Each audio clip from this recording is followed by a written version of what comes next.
Plus d'un siècle sépare certains de ces tableaux. 1420-1530, le siècle de Jan van Eyck et d'Albert Dürer, celui pourrait-on dire des primitifs flamands.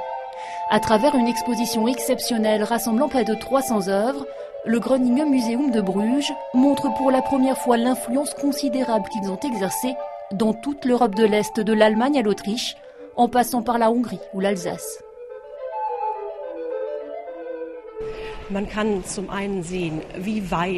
On découvre d'abord à quel point, au XVe siècle, l'art pouvait voyager loin.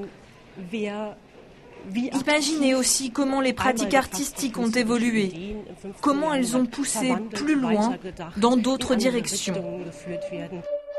Bien sûr, la diffusion de l'art bénéficie alors des nombreux échanges commerciaux, des liens dynastiques et politiques aussi.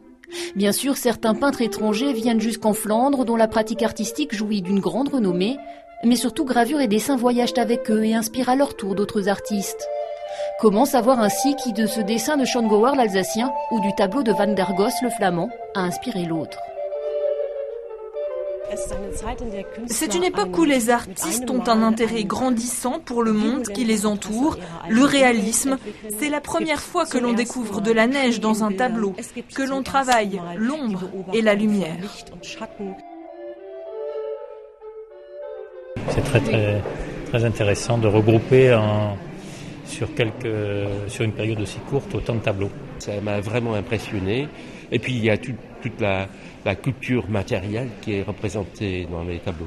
Une exposition, il est vrai, exceptionnelle par sa qualité, une exposition qui a déjà trouvé son public.